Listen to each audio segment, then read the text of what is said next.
बच्चों, let's see the question. Fill in the blanks. If A, B, C, D is a rectangle, E and F are the midpoints of BC and AD respectively, and G is any point on EF, then area of triangle GAB is ratio area of rectangle ABCD is equals to, ratio find करनी है हमने rectangle to triangle to rectangle. तो सबसे पहले हम यहाँ पे की कंसेप्ट लिख लेंगे जो हम इस क्वेश्चन में यूज करेंगे इसको सिंप्लीफाई करने के लिए।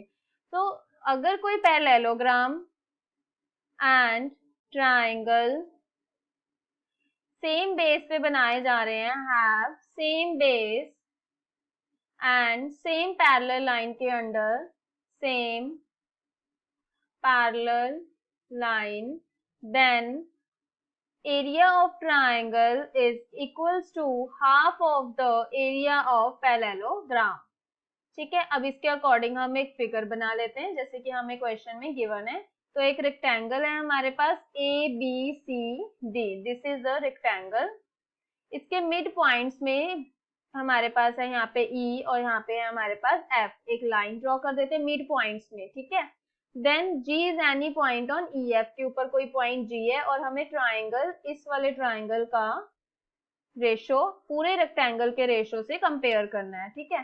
तो सबसे पहले तो हम यहाँ पे लिख लेते हैं area of rectangle ABCD is equals to area of ABEF plus area of FEDC।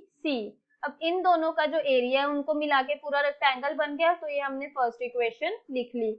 Now F and E are the mid points of the sides. तो जो ये मिड पॉइंट हमने लगाए हैं ये क्या है, एक इन दोनों को मिड इक्वल पार्ट्स में डिवाइड कर रहा है रेक्टेंगल को। ये वाली जो लाइन है इक्वल पार्ट्स में डिवाइड कर रही है।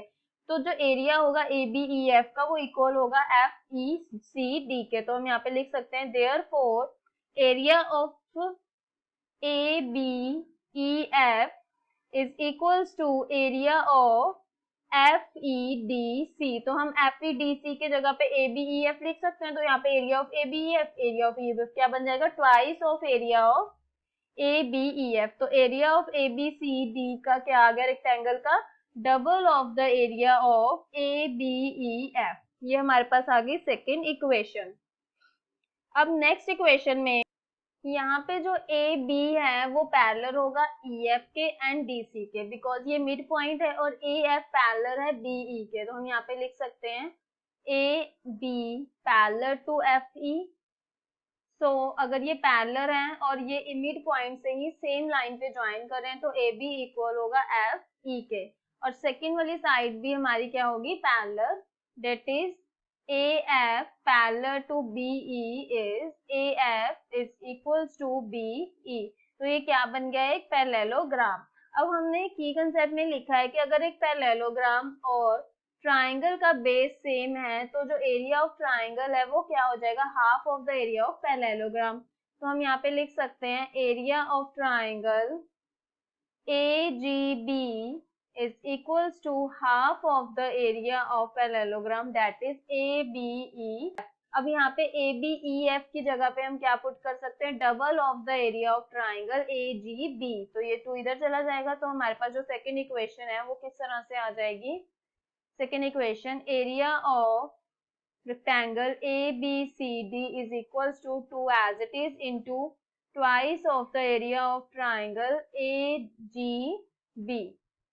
अब ये जो 4 है 2 to the 4 वो दूसरी साइड चला जाएगा 1/4 और इसको हम इस साइड ले आएंगे। तो triangle area of triangle GAB upon area of rectangle ABCD, इनकी जो रेशियो है वो क्या आ गई हमारे पास, 1:4। So the final answer is ratio of the triangle and the rectangle is 1:4। By using the key concept, parallelogram and triangle have same base and parallel lines, then area of triangle is equals to half of the area of parallelogram. I hope you understood well. Best of luck. Thank you.